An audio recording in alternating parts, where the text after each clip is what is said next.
This happened about a decade ago, and it still scares me. My great aunt lived alone in a small 2-floor Cape house one town over. My grandfather had built it for her in the 1940s.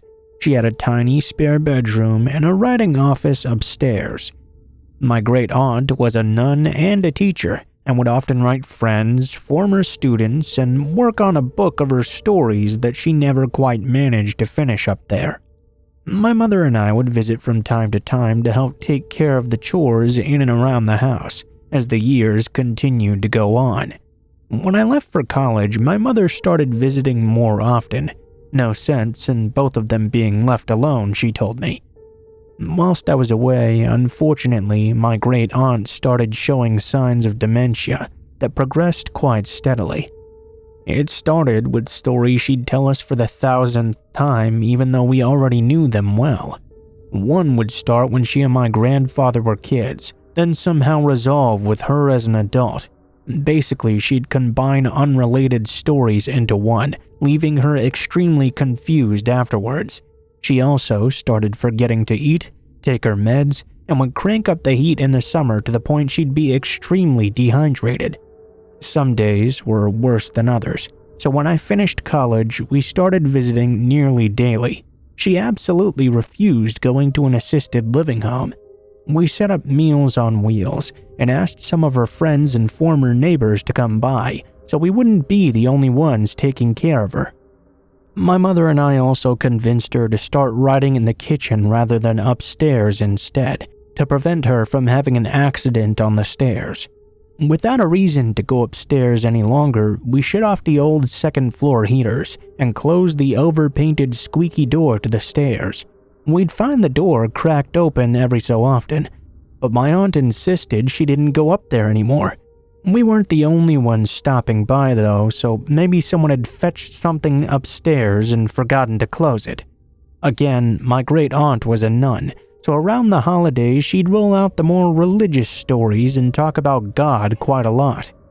One day, when I happened to be visiting her alone, she started reflecting on her life, mortality, and when the man upstairs was going to come for her. I changed the subject as it was quite uncomfortable, but over time she started talking more about when she'd die. He's going to come for me soon. I don't know when the man upstairs will do it though.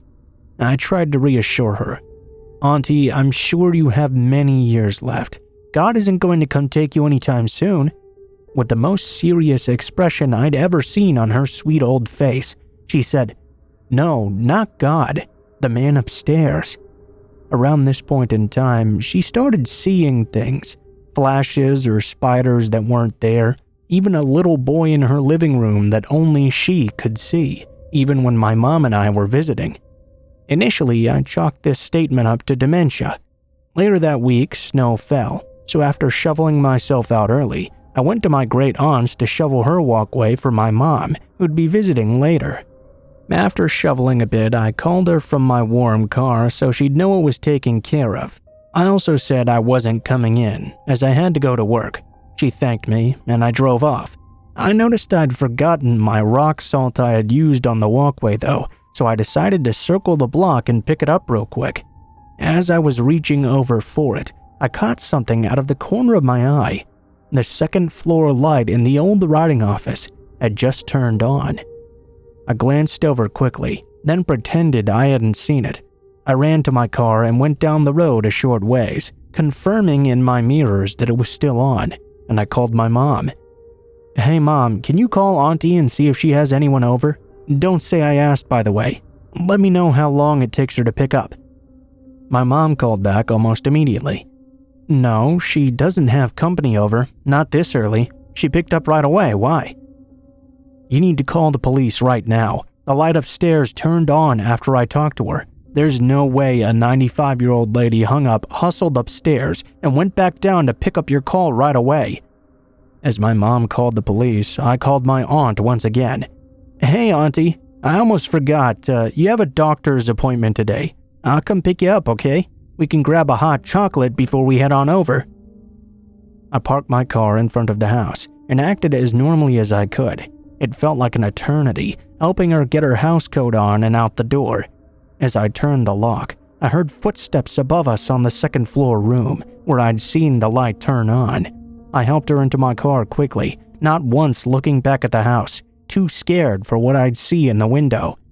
We shot down the road a bit, and I called my mom again.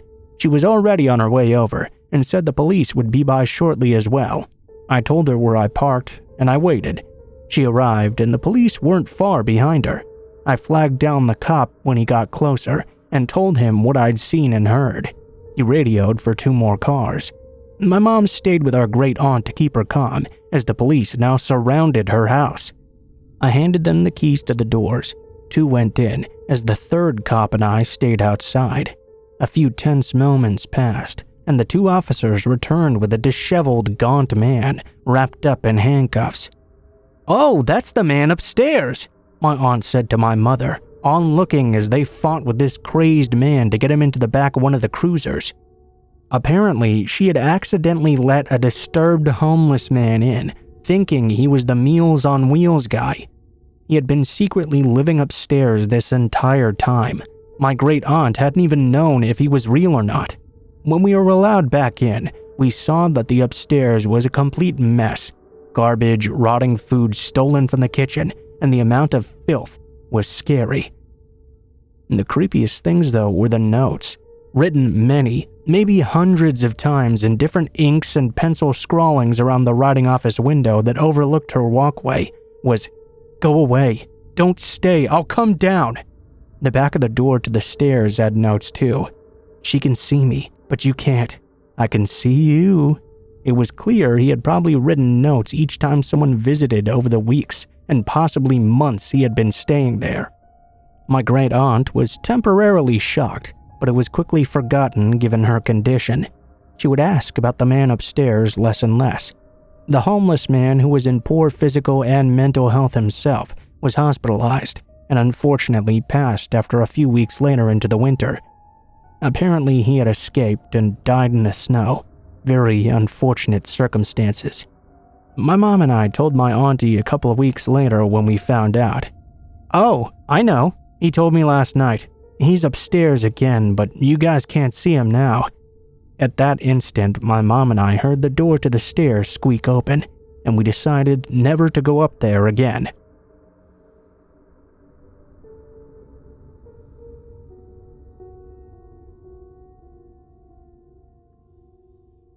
So this happened to me about 4 years ago. At the time, I was 20 years old. It was during a tattoo convention in Toronto. I was still an apprentice artist back then, and this was my first time working at a convention. I was super excited, but also a bit underprepared. There were 6 of us going from the studio I worked in, 3 guys and us 3 girls. We booked separate hotel rooms. The guys booked theirs early, which was smart, whereas I booked the room for the girls very last minute. I didn't realize then that the rooms would all be booked up near the convention center. Needless to say, there were almost no affordable rooms left. I had a mini panic attack before I finally found a shitty Super 8 in Chinatown with a room left. I asked if any of the other gals minded. They were totally fine with it, as we wouldn't be staying at the hotel much anyways. Fast forward to us arriving there. It was literally inside an Asian strip mall. It was extremely sketchy, but hey, what could we do now? We checked in, unpacked, and headed down to the convention center to set up our supplies. Afterwards, a bunch of other tattooers asked us all out for drinks. All 6 of us said sure, and we met up at a bar together. We had a pretty great night actually, and everyone was having a full-on blast. I was really not used to drinking at all though, and it was getting later and later. Being my first convention, I didn't want to be tired and hungover the next day, so I asked if anyone wanted to leave with me. They were all still partying though and didn't want to go. I didn't want to ruin their fun time, so I let them know I'd be heading back myself. I called up an Uber. When I got back, it was completely empty. I walked through the entire mall complex, and it was silent and dark. I made it to the hotel entrance and walked past the check-in desk. Dark there. It seemed no one was around anywhere. I was starting to get a bit creeped out and was kind of looking around nervously. I took the elevator to my floor and walked past the communal breakfast area. This is where scary shit started to happen. The breakfast room was pitch black, but I could see the silhouette of a man just sitting in there alone. When the man saw me, he stood up, and I could hear his footsteps creeping up behind me. I tried to stay calm. I told myself he was probably just heading to his own room. You're freaking out for no reason just because it's late. As I continued down those dark halls trying to find my room, though, I decided for whatever reason to turn around. That led to the most disgusting sight I've ever seen. The doors for each room dipped into the wall slightly, you see. As I turned around, I shit you not, the man behind me dipped into one of the doorways out of sight, then peered at me from behind the wall. We made direct eye contact, and my heart fell into my stomach.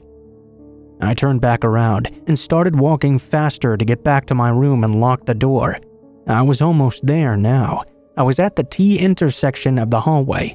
There was a fire extinguisher behind glass in front of me. I could see the man following behind me in the reflection.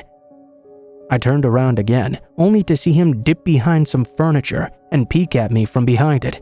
At that point, I absolutely lost it. I started running and booked it the last few meters to my room around the corner. I swiped my keycard so fast, I'm surprised I didn't fumble and drop it. I slammed the door shut behind me and locked it up tight. Thank God I turned a corner, because it seemed he hadn't seen which room was actually mine. I looked through the peephole in the door and watched him pace around the hall for a good 10 minutes before walking away. I immediately went to the hotel room phone to try and call security, but no one was answering. I called my coworkers, who were still at the bar, and told them what had happened too. They came right away and helped me find an employee. I guess they had next to no staff overnight and no security whatsoever. The employee we did find tried to look for the guy, but of course he was long gone by now. He told me he'd checked the cameras, but I never heard if anything came from that. I don't know what would have happened if that guy had caught me, and I'm sure glad that I didn't have to find out.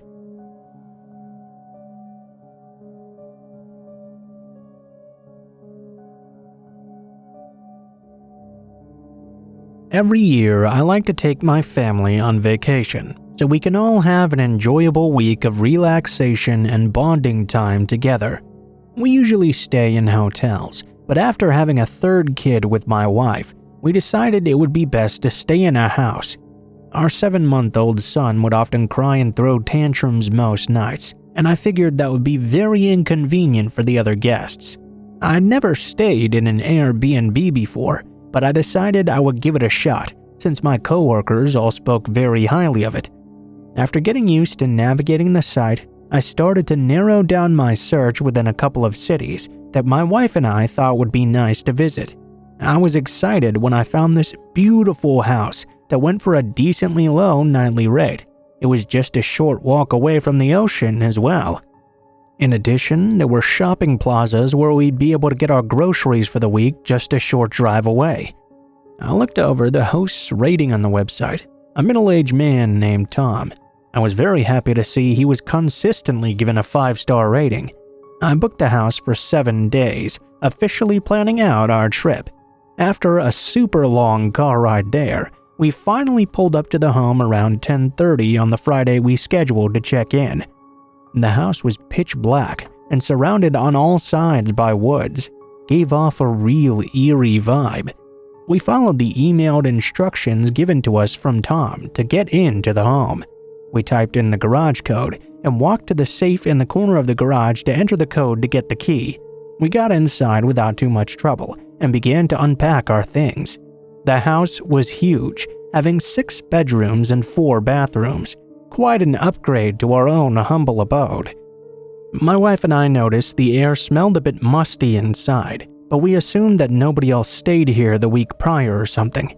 We all brought our luggage up the stairs and picked out our rooms. Our 2 sons stayed in the same bedroom at the end of the hall, while my wife and I took the master bedroom, putting our baby in the room directly next to us. We were all quite exhausted from all this traveling, and probably went to bed around 11:30 or so. At some point during the night though, I was awakened to hear my son talking to his mom next to our bed, saying that he'd heard a bunch of scary noises. My wife calmed him down and tucked him back in. This wasn't something uncommon.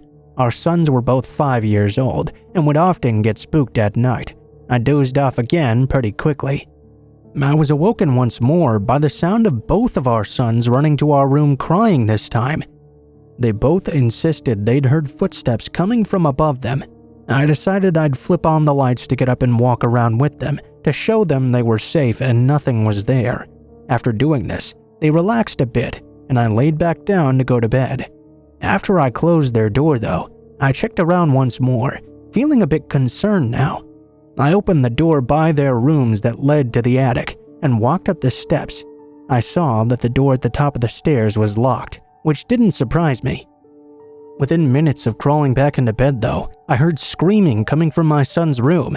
I sprinted out of bed and down the hallway and threw open the door to their room. I flipped on the lights. I could see both of my sons laying on their beds hiding under their covers. I walked over to them and asked what was wrong. Their response was very unsettling to hear. One son told me he'd heard their door creak open and seen a shadow of someone staring in at him right outside. Something about the tone in his voice and the terrified look in his eyes told me he was not just making this up. Normally, I would just think this was one of their night terrors since we were staying in a foreign place, but with this being the third time now, I couldn't help but believe what they were saying. By now, my wife was standing in the room with us. She'd heard everything. I asked her to take everyone into our room and stay there. I did have a concealed carry license and usually carried my gun with me, but this time I'd left it back at home not thinking I'd need it. Now I regretted not having it with me. I knew I'd have to search the house with nothing. As I crept downstairs to the main floor in the dark, I felt a bit scared. It was pitch black and completely silent. The sound of my breath and the light footsteps on the ground were the only sounds I could hear. They felt quite loud, despite my efforts to stay silent. I knew the light switch was somewhere at the bottom of the stairs. I fumbled around in the dark for a minute until I finally found it and flipped it on. My jaw dropped as I looked around and noticed that the front door to the house was wide open. I knew I had made sure the doors were all closed and locked before we went to bed. I slammed it shut, locked it again, and ran upstairs to inform my wife and kids as I locked the master bedroom door behind me. She dialed 911. They said they would have officers there soon. We were instructed to stay inside the room no matter what. Even though it was now 2:30 in the morning, I called the Airbnb owner to let him know there was some sort of break-in.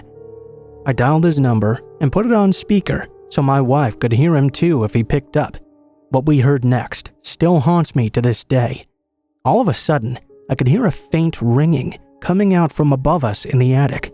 It sounded immediately as I called him. My wife and I both looked at each other in total shock, knowing the house owner's phone was in the attic. The police arrived minutes after, and we explained everything that had happened. We booked a hotel that night, which was a short drive away from the Airbnb, and enjoyed the rest of our vacation. We eventually followed up with the police, wondering if they'd attained any further information. Turns out, Tom, the owner of the Airbnb, was in the attic that night walking around, which explains why our sons had heard those noises. He'd snuck down and opened the door to our son's room, but hid as my wife and I had gotten up after hearing our sons screaming. As we passed one of the rooms on the way down the hall, he crept down the stairs and ran away. Finally, we learned that the attic had several monitors hooked up to secret cameras around the house, so he was able to see and hear everything. It was quite a horrifying experience as a first-time Airbnb guest, and I plan to only rent hotels from now on.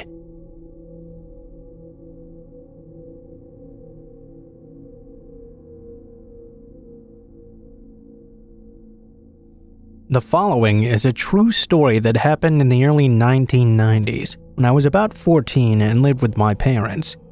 When I was 13 years old, my dad worked for a government contractor, and his work moved us from our hometown to another location about 200 miles away. To me, it seemed out in the middle of nowhere. We moved over my 9th grade year, but my dad moved first to find a place for us to live while our old house sold. We ended up staying in a rental for a short period of time, so my parents could find the right house to stay. After a few months went by, my parents finally found a place. Where we lived before, my hometown was a suburb and super expensive at the time. Where we moved to, the land and homes were a lot cheaper, so my parents took good advantage of that and bought a huge home. We went from a single-story 3-bedroom 1-bath house to a 5-bedroom 3-bath 2-story home. I didn't get to see the house before my parents put the offer, as they went home shopping while I was still at my new school. I remember when they drove by for the first time to show us the new house. It looked like a mansion compared to our other one.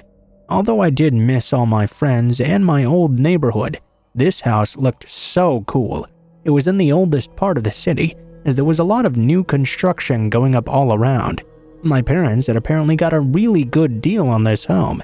Once we went inside, I knew why. It was evening when my parents got the keys to the new house, so by the time we met the realtor and drove over, it was dark outside, which made it all the more creepy. When we walked in, it was like a time capsule, like everything was frozen in the 1960s. It also had this musty old smell, like the place had been vacant and non-touched for years. Much later, I found out that in fact it had been sitting vacant for 8 years before we'd bought it. Even before that, it was odd the previous owners had never updated anything about the house. There was shag carpet everywhere, the appliances were all from the 60s, and the paint in the rooms was weird colors and peeling off. It looked like a crash pad for hippies or something. My dad was very handy, thankfully, so immediately they got to work renovating everything. My dad called in a lot of family help. Eventually, it was completely renovated, and we moved in. I had always felt uneasy in certain parts of the house. I could never explain it, but things like shadows appearing, lights turning on and off, even my sister's hairdryer turning on at 2 a.m. by itself one time. The thing that happened the most, though, was footsteps. I would hear them coming downstairs at night when everything was quiet. Fast forward to a year after we'd moved in, I was the first to notice something odd in the house. This started when I asked my parents to move to an upstairs room because it was bigger and had a walk-in closet. They agreed, of course. I started thinking about the layout of the house upstairs. You see, there was this big open room that was a majority of the upstairs space. We used it as a living room. At the end of the hallway that went to 2 bedrooms and 1 bathroom, the layout didn't make much sense. There was a void behind the other bathroom that was adjacent to mine. In fact, it was big enough room for another bedroom entirely, but that space went out over the garage. One day, I drew out our house like a diagram. I couldn't figure out why there would be such a big void there with nothing in it. I asked my dad and he kinda shrugged it off. One day, I went outside to that side of the house to scope a bit further and noticed something odd. It appeared there had once been a window there or something. It was covered up by some big vent-looking thing and a sloppy patch of stucco. At this point, I was super curious. I studied the layout once more and noticed the wall on the other side of the bathroom had a patch of drywall in the shape of a doorway. I must be right. There was another room here, but why had it been sealed off? Obviously, my dad would have killed me if I just broke open the drywall, so I had an idea. I wasn't sure if it would work. One day when my parents were away visiting my aunt and uncle, I opted to stay home. I knew they would be gone for hours because of the distance. I figured out that if I went up to the attic crawl space above the garage and broke through the drywall there, my dad might not notice that I'd done so. I doubted he'd ever go up there on his own. I grabbed some tools with me and began to cut through the drywall. Eventually, I made an opening big enough to crawl through between the studs. I was right. There was another room of our house hidden here. I was half excited and half terrified. I was excited I was right, but after looking around the room, it was obvious it had been a bedroom at one point in time. The walls were an old pink color, and the carpet had been completely pulled up. There was no padding, just the strips that tacked the carpet to the ground. I could see where they'd closed off the doorway. There were no doors to the closet in that room either. It looked like at one time there had been something on the wall, but it had been ripped off. The only other thing I found in there were cigarette butts and old beer cans. Must have been either early 70s or 80s. Like I'd seen from the outside, there was also a place where a window had been removed. Some metal vent was nailed into place to cover the opening. I only had a cheap flashlight with me, and even though it was during the day, the room was pitch black inside. I started to get a real creepy feeling being inside here. The smell was very off. I got out of there and tried to make an excuse for going up to the crawl space. I started moving boxes of old junk up there so I could tell my parents I was cleaning the garage and had found it. When my parents got home, I made up some story I was putting boxes away and noticed a hole. They didn't get mad or anything. They eventually came clean that the realtor told them about the room. I was like, hey, let's open it up and make this a 6th bedroom in the house. My dad refused, said to just leave it alone. Eventually, some time passed. On occasion, I would take friends up there to see this mystery room. After I opened it up, though, things in the house started to get even creepier. Footsteps going all the time. The ones walking up and down the stairs would be louder. There was more shadows appearing in the shape of people. One time, a family friend screamed because she said she saw a woman in the mirror as she was walking up the stairs. She thought it was my mom, but when she turned, it disappeared. Another time, a friend who was sleeping over in the other room sprinted outside in the middle of the night so scared that he'd gone out in his boxers. Said someone had been standing over him while he was sleeping. When I was about 16, I happened to talk to an older neighbor, and he mentioned that he was one of the original owners in that neighborhood. I asked him about my house. He mentioned something about the son who used to live there going to prison back in the early 70s. Wouldn't go into details, but said it was really sad, and not to let drugs ruin your life. I looked up some old newspapers and stuff in the library, only to find an old article about a teen who'd killed his mother and attempted to kill his father before he was arrested. My family moved out shortly after I turned 17, and I never went back to that house again.